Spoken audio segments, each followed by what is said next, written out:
Right, today's installment of Draft Physics. Sorry. Too many videos, but yeah, I don't know. Whatever. This is the routine right at the moment, and so this is what I'm doing. So a couple of people made comments about the fact that I've misread a few comments. Now, look, the fact is I attempt to show the comments, so I mean I know it's not a perfect visual. And so I'm not in any way trying to be unfair to any of these comments, and some of them are difficult to understand. The very idea of having conversation about physics in the comment section is already difficult, not only because of all the semantics and the terminology, but it's like attempting to do repair instructions over the phone or something. It's rife with all kinds of difficulties because depending on which way the person's pointed, the elephant looks different than the one in the picture in your head, and you're trying to describe how to, and it doesn't work very well. And I don't. So this isn't very constructive in a lot of ways. And I have solicited, please, somebody who wants to make these arguments. Well, let's have a conversation and make the arguments. But I mean, trying to describe these things in formalized sentences is difficult. It's a challenge. I mean, I'm saying you're at a huge disadvantage in a lot of ways trying to articulate these complex ideas in these sentences. You have some advantages in the fact that you don't have to make verbal errors and all that kind of stuff, but you often do nonetheless. But yeah, from my point of view, there's also this isn't that easy because each person has a different writing style. Commas and points are written in different ways. So I say bullshit to your bullshit complaints that I have mistreated a few comments. So what? The general idea of most of them is gotten here, and there's every reason to be suspect of comments. Look at this one. No comment ... no C. What the fuck does that mean? I mean, you don't understand how somebody could just look at that and say, what the fuck is this guy talking about? So anyway, so I deleted a couple of complaints about the fact that, yes, I've already pointed out how I'm not a great reader. I'm not Mr. Literacy. I don't pretend to be in any way, respect at all. And but this is the way you've chosen to communicate with me, and that's your choice.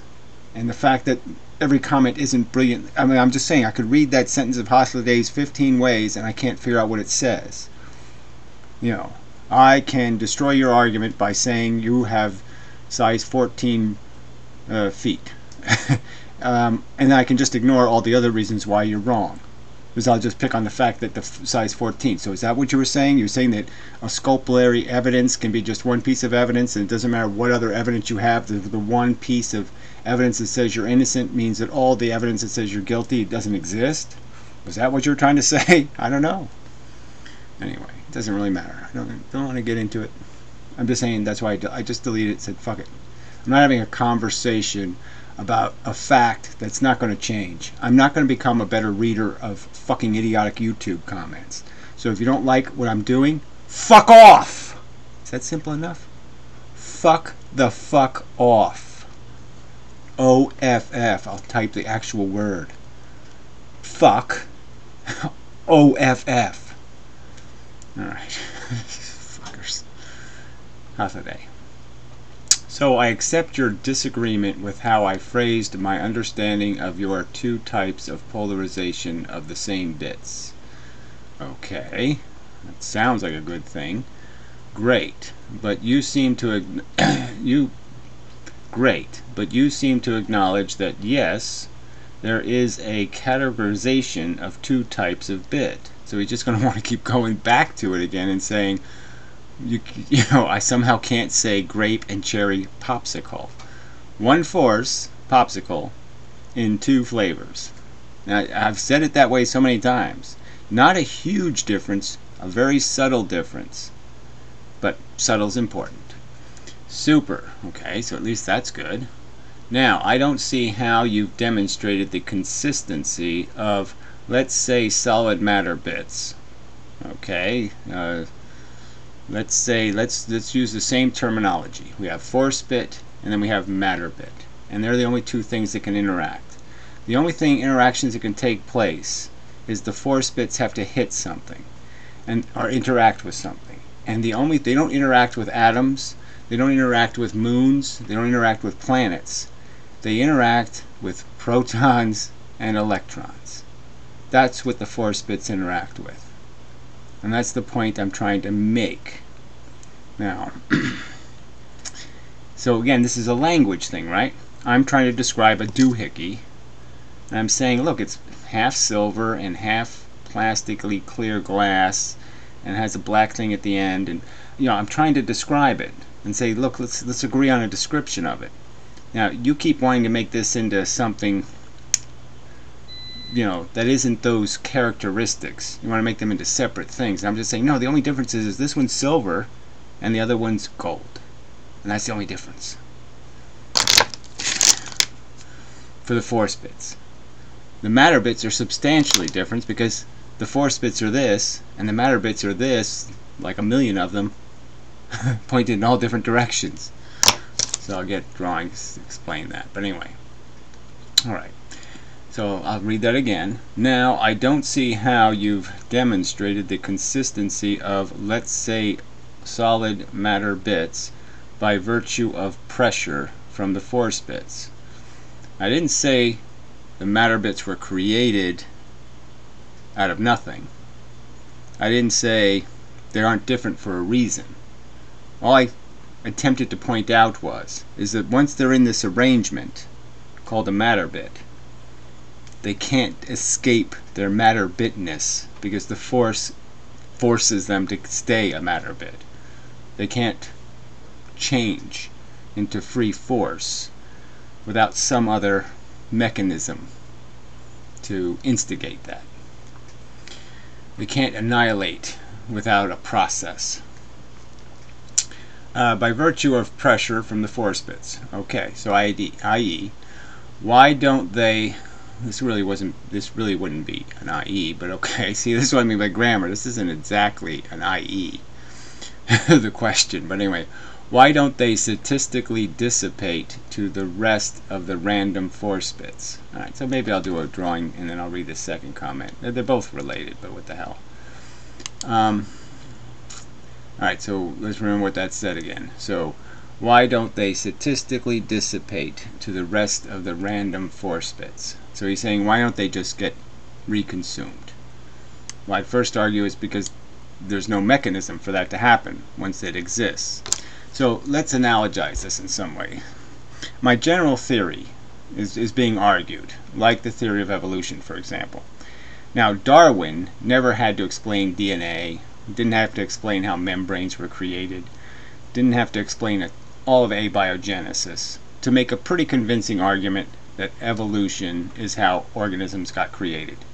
And he just said, look, we can assume a lot of these pieces just because we have evidence that we have 900 pieces fitting the puzzle. It seems obvious that we've got the right puzzle mechanism here because the pieces are falling into place. And some of these bits we can't see, you have to just assume, yeah, there's a reason there's a membrane. Yeah, the membrane God didn't create membranes, and then run away. It's not a magical thing that happens. It happened through some kind of process. So Hathaway is basically saying to me, I'm not going to accept any processes that creates membranes. I have to explain how membranes are created, or you can't possibly have DNA molecules, you can't have nucleuses in cells, you can't have evolution. So the evolution theory can't be true because I haven't explained how membranes form. That's how I would analogize it. And I'm saying, look, these are important questions. They will have to be answered. But I'm just saying I think I can make a quite rational argument defending a basic theory without going into the abiogenesis of how electrons are created or how protons are created. We know they exist.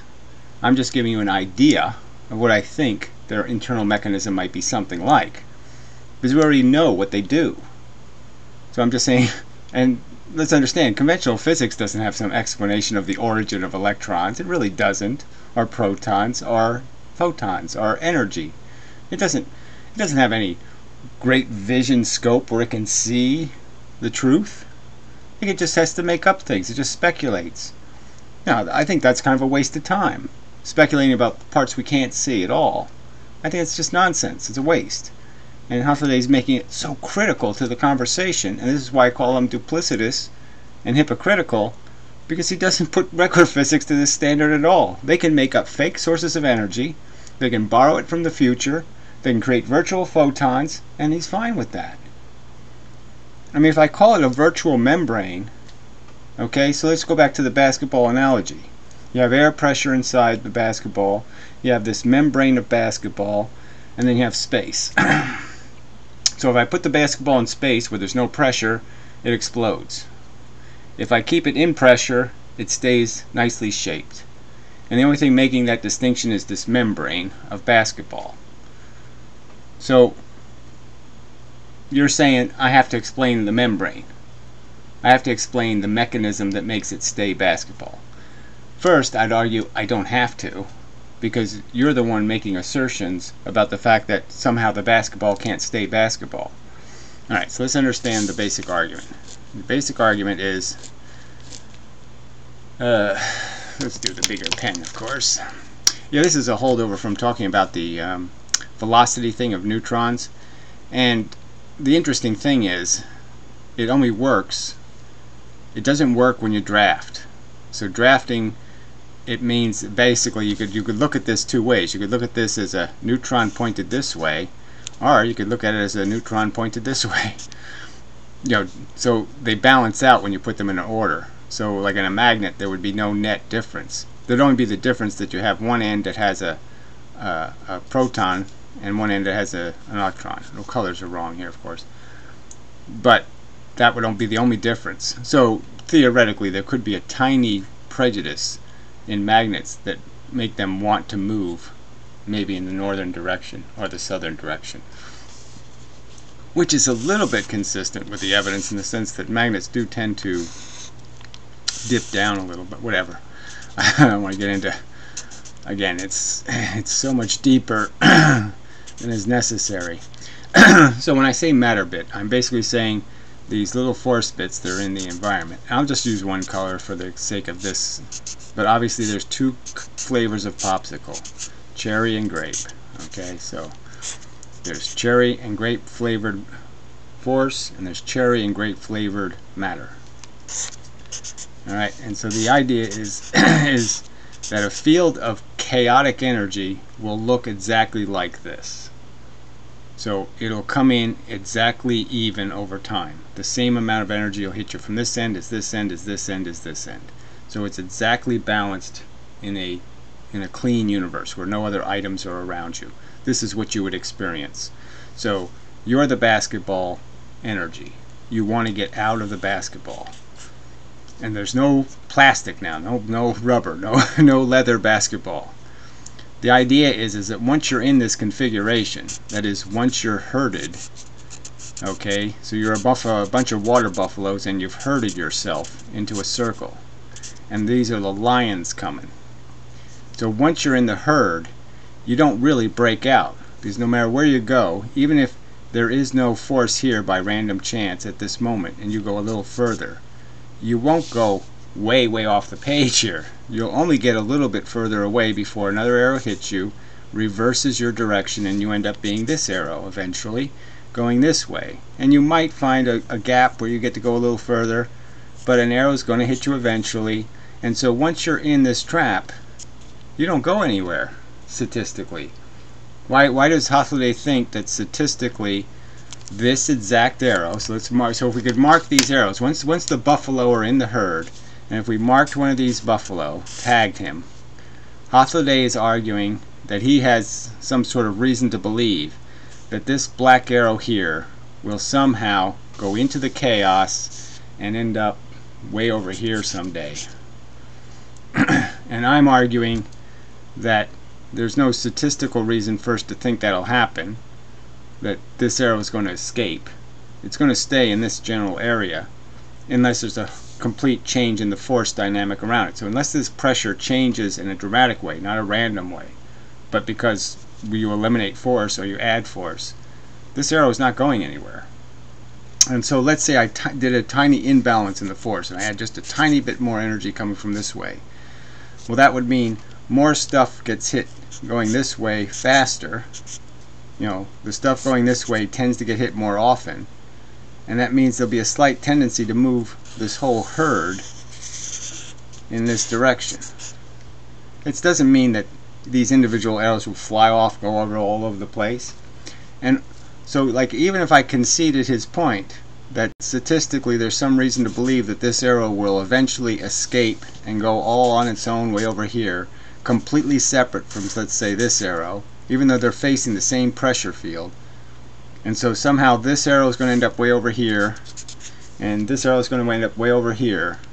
Even if I conceded that would happen, to fix it, all I have to do is create a new circumstance. I just create one little trick here, and I just say, what if these, when this herd was created, it was also miniaturized, so it's really compressed. You know, they're highly compressed. All right, and so they're little arrows, or you could almost say, with the same amount of power, but they're much smaller, let's say.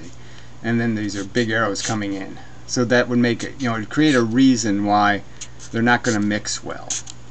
Okay, because these are moving much slower because they're so much smaller. See, they're still going the speed of light, but because they're smaller, the speed of light takes so much longer.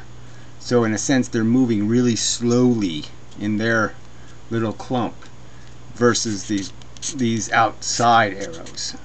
So all I have to do is create one circumstance where maybe suns compress this arrangement. You know, maybe certain nuclear events take place, and that creates the matter bits. But yeah, there's some sort of creation process. But for the simple sake of the argument, I'm just saying there's a membrane. Let's just say there's a membrane. All right? There's a containment. I don't know exactly. I don't have the mechanism for the containment. Just as Darwin didn't have the mechanism for the creation of membranes. He didn't explain how membranes are created, how DNA molecules are protected. He didn't do any of that, bother. He didn't have to explain any of that to make a perfectly viable explanation for the process that created life on Earth. So, you know, this is, I mean, it's okay. You want to argue those details, that's fine. I'm just saying this isn't a fair argument, because I don't see you forcing regular physics to explain any of these things.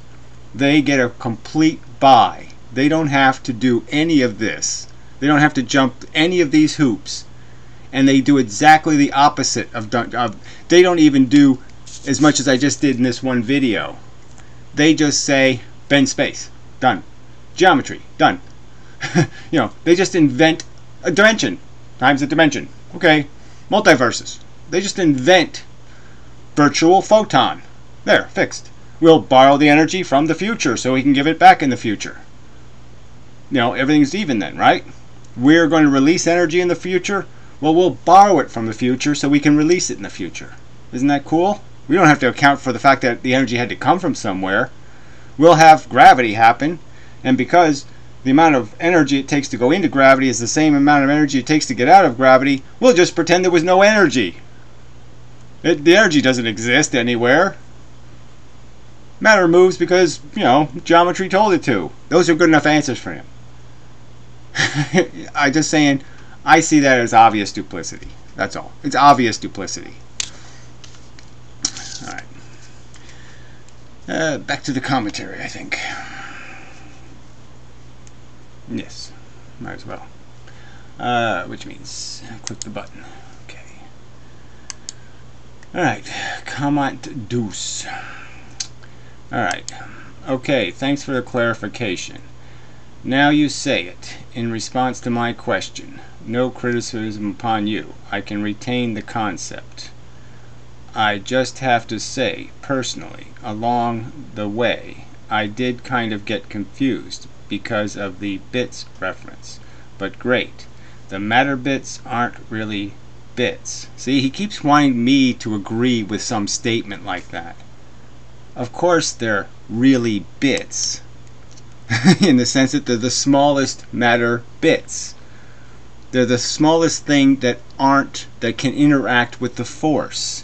You have to make the distinction. The force can't interact with force. Force bits can't interact with force bits. There's no interaction in the universe without the matter bits. So you can't say the matter bits don't exist. But again, he keeps trying to sit there and put my theory in his words and then say, do I agree with his words? No, I don't think there's a single thing wrong with me calling protons and electrons matter bits, the foundation, the elemental bits of matter. I don't think there's a fucking thing wrong with that sentence. And he wants me to say it's not the truth. And I won't say it isn't the truth, because it's a perfectly rational way to describe matter. It's different than force. It's made of matter bits. Fuck. Anyway.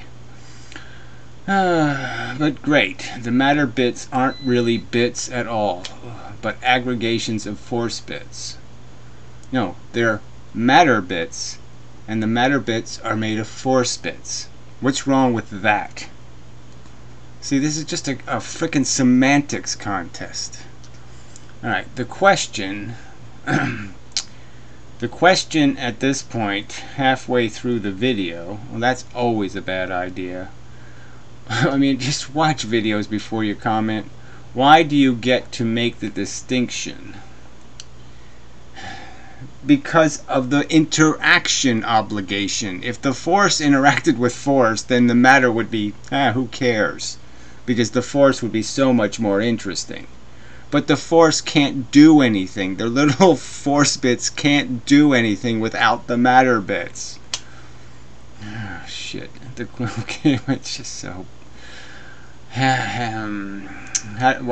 why do you get to make the distinction? What stops me from considering the whole aggregation of force bits and assuming statistically they will dissipate? Okay, I don't know why you would assume that in the first place. So we're back to the statistical argument. He's asking, why doesn't the thing that is in a shape, the pattern, why doesn't the pattern fall apart? And my argument is the pattern doesn't fall apart because it's a perfect reciprocal of the outside universe. See, patterns can only fall apart because there's something attacking them that is some other pattern. And the other pattern is going to jiggle the pattern in some way to break it. But if the pattern is the exact reciprocal of the pattern that's coming at it, then there's no reason to assume the pattern falls apart. So again, just go back to the water buffaloes. Once they're all pointed out to defend, chaos isn't going to break them. I mean, chaos in even proportions.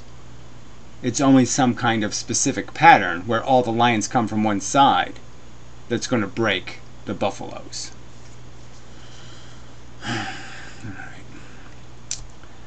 Assuming statistically they will dissipate. Okay, again, I don't assume that, so that's a problem. But even if we do assume it, as I stated, even if that were statistically true, that was a fact that you have some evidence of somewhere, that if you create a pattern in a field of energy, that the field of energy will destroy the pattern, even though the pattern is a reciprocal of the field energy. Even if I accepted that as true, I'm just arguing to you there's obviously a circumstance that holds matter together. Electrons don't fall apart. But I'm just saying, for the sake of argument, they behave in many, many other respects like they were free force. It's just force that can now interact with other force. So when the force interacts with force, plane, they can't hit each other. But when you put the force in the matter bit, it can interact. And that's the rule. You don't like it? Again, all the crazy rules you've accepted in conventional physics, where Feynman even says things, you don't like it? Tough shit. And you accept that. And you're going to give me an argument over this minutia. I can't understand what you're talking about because you haven't resolved this minutia. Alright, anyway. Rather than retain any aggregate consistency of a mass. So again, he just says somehow the mass has to fall apart. And I'm saying it doesn't really matter. There's obviously something in there. There's obviously something that makes the matter bits interact with the force bits. The difference between the matter, what's inside the matter bits, and the force bit is the fact that the force bit that's in the matter does interact with force. So obviously it has been changed in some way to do that. Maybe we just say popsicle stick versus popsicle with popsicle still on it. You know, matter bits are popsicle sticks. The stuff inside of matter bits, sorry. The force that makes up matter bits is just popsicle sticks. And the force in the universe is popsicles with popsicle on them. But whatever. So, I don't know what this comment... So, again, another comment where, see, people try to be sarcastic. They're trying to do all kinds of stupid things in these comments. They can't just make an honest statement. So, you're always wondering, oh, what is this guy's point? What is he getting to? Oh, he's being sarcastic? Oh, that's really cute. So, again, you have to figure out what the hell is he talking about. So, this is a comment on an old video, like 4 years ago, 5 years ago, I don't know, where I was critiquing a TED Talks where the guy was just doing all the phantasmagorical gravity waves, Einstein's anniversary, blah, blah, blah, blah, blah, you know. Yes, finally someone makes sense of everything we have seen. So again, this whole we have seen thing, that's the whole argument, is how we interpret what we see. So the very original experiment, the two-slit experiment, for which the whole reason why I've done all of this, they look at it and they just jump to these bizarre conclusions. There must be multi-universes. That's the only way you can explain it. Yeah, that's the only way. There's no other way, right? Well, it could be that photons have radar. Oh yeah, that's another great explanation. Well, maybe they can read our minds. Let's pretend we did an experiment where we unplugged the detector and the photons read our mind. Yeah, that's even a better explanation. See, that's what we have seen. What we have seen is the whole process of science being done in this mawkish, cartoonish Keystone Cop way, where we're actually seeing scientists look at experiments and say, there's an on-off pattern. It's the most obvious that has to be interference, because that's what we do. We automatically say anything that goes on and off is interfering. I mean, it's that retarded. So what we have seen doesn't mean anything as a phrase, because we obviously don't see the same thing at all. Because what I see is a joke. I see a cartoon science taking place, where these scientists jump to bizarre conclusions and don't even spend 10 seconds trying to come up with a rational explanation. Alright, with telescopes, I imagine that's what W means. So again, with telescopes. So the Eddington experiment was with telescope, okay, done in a rainstorm, essentially, in a monsoon. 7 pictures. Crappiest, it just, as Eddington said himself, I wouldn't stake my life on the results. Yet, New York Times headline, Einstein's right, based on that evidence. Then I can go to all the galactic lensing, and I can say to you, what have we seen, actually? Well, every time we look at a place that should have lensing, that should be creating a ton of distortion, we don't see any at all. Zero. Zero. Places we know there's heavy gravity. Nothing happening. You seem to be ignoring what we see. Colliders. Okay, what do we see in colliders? Well, we see what happens when you push something through a jello, a heavy medium, and the medium vibrates and breaks apart and photons fly out of it. We're not seeing anything with a collider. You don't get to say, oh, I just saw an electron. You're seeing the damage it did when it ran across the road. You're seeing, it's like the Tasmanian devil. You don't see him, you just see like the path he tears up in the ground. You know, you're not seeing the thing itself. You're seeing the residue and the breakage it leaves as it goes through things. You're seeing broken windows, and you're assuming baseball when it could have been a golf ball. It could have been a watermelon. Anyway, boxes of gas, whatever that is.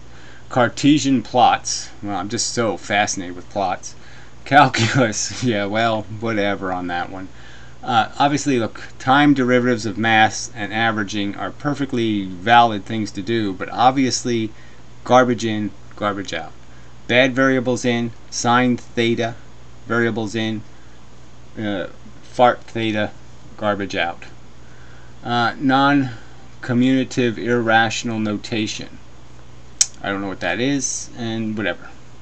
How can we believe what we have seen? I would never argue about believing what you see.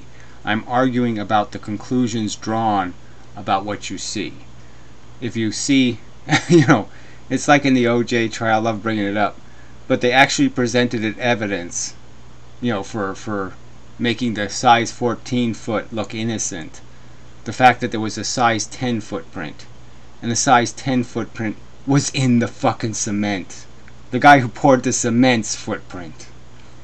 I mean, obviously, they couldn't possibly have anything to do with the crime.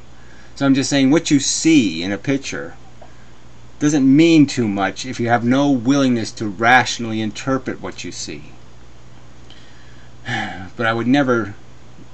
How can we believe what we have seen? I mean, it's just, you're saying you saw the videotape of the two black holes collide into each other and convert 3 solar masses of energy into wobbles in geometry. Fuck. We cannot. It is all unreal. So I suppose this is satire. We cannot. Written preposterously weird. It is all unreal. So, because I say the interpretation of the two-slit experiment is garbage, many worlds, Copenhagen, whatever the third wacky idea is, all nonsense. That means I say Newton's apple gravity is wrong. Every single scientific observation is a pile of shit. I mean, just fuck that bullshit. So whatever you were doing with this comment, do it again, because you did it badly. If it was satire, it was crap. And if you were actually trying to make some positive point, you made it so fucking bizarrely and excessively that I certainly can't agree with it. All evidence isn't rubbish. All experiments don't say nothing. The fact that some experiments are used or manipulated to defend preposterously extreme conclusions. Like, there's people who believe in UFOs for lots of reasons, and they could use some kind of dopey little one piece of evidence. You could say, well, how do you explain deuterium or something? Or some kind of element that we can't make or something, and it existing, and well, only the aliens could. It's like the pyramid thing, right? They say, well, if you can't explain how they moved all those big cement blocks, well, whatever they were, sandstone or something, up to build this giant pyramid, then you can't possibly say men did it. It's that kind of thing. Like, I have to believe that logic. And I don't have to believe it. It's not, there's no obligation. I'm not denying the existence of the pyramids to say, no, there's probably some kind of reasonable way they could roll boulders and get them up on the pyramid. It's not a miracle. There's probably some way to do it. There's tricks. Magicians use tricks all the time, and they look really impressive. You say, how the fuck did they do that? But they did do it. There was a process of fooling you. And that's right, sometimes experiments, they have a process, and they fool us into thinking something that's not happening is happening. And that's just the truth of reality. We get a misimpression. Something looks like thick ice, and it's really thin ice. So shit like that. You can't understand? Fuck you. Alright, that's probably enough. That's all the comments there are, so that's probably enough, and I don't know if I need to really draw anything else. But like I said, I don't mind. I'm also intrigued by the process of creation of electrons and protons and how exactly they work inside and all that stuff, and it would be very helpful to my theory to have exact mechanics. But I'm just saying I don't think it's very productive in terms of this overall theme of recognizing that they dismissed good ideas too casually in the past, and they have accepted bad ideas, in my opinion, ideas that are quite phantasmagorical, wacky, UFO, Sasquatchian. They jumped on those bandwagons way too soon, and I think physics would do itself a big favor if it brought itself back down to reality and recognized the universe as a mechanical system. But whatever. I mean, the arguments I'm making are simple enough. I mean, I can't make it any clearer. Like I said, I've done some of the experiments. I've pointed out flaws in the conventional logic, clearly pointing out complete contradictions with what is said to be the phenomenon and what the phenomenon actually is. Again, I made an interferometer with just a plain piece of glass, and I got the perfect ringed pattern. I mean, shit. Didn't even need a mirror. Come on. But just ignore all that and force me to waste my time in endless minutia. Okay, fine. You win. You obviously are accomplishing your task. You have me wasting time trying to explain how electrons are created. Yes. Something regular physics has no hope of explaining. And again, forcing me to explain problems in physics that regular physics is just ignored. They don't have to account for anything's velocity. They can just say it has it, because they take all the energy out of the universe, so there's no conflict with the energy, because they've made it all go away. It doesn't have to exist. It's all bent geometry. How could an object have a problem passing through bent geometry when it's not bent? Yes, that makes it so simple. Geometry can't possibly get in the way until you bend it. How convenient. You know, the fact that they have a non-thing, a thing that doesn't exist in the 3 dimensions, the 3 physical, bent space doesn't exist in the 3 physical dimensions. So of course it can't create drag, because it doesn't exist in the real world, the real universe. And so because they, you know, and if I did that, if I came up with explanations that just said, no, there's a 4th dimension that makes the thing go faster, because that's the 4th dimension is the Higgs dimension, and it's the velocity dimension, and there's more stuff in the velocity direction going this way, so it compensates. I mean, I could make up shit, but I don't think that's doing physics. Alright, that's enough now. You can always add, I find.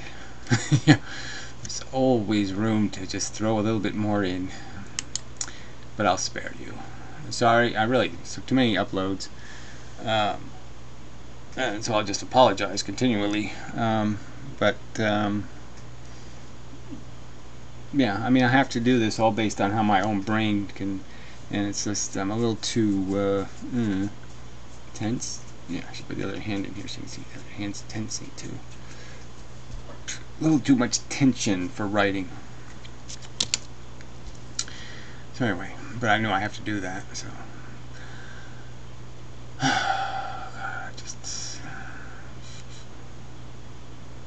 So anyway, if any one of you critiquers wish to have live conversation, you know, recorded, because I'm not going to argue it 50 million times, but anyway, I mean, I don't want to personally do tutoring, you know, where you wish to make some brilliant point that somehow what I've talked about can't possibly be right, then fine, let's do it.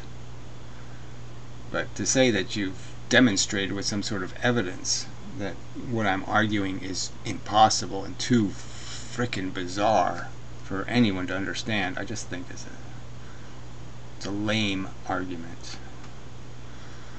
Okay. Yeah. Just thought of ducks in a ring, you know, with the lions coming. It's lame. Yeah, the ducks won't survive.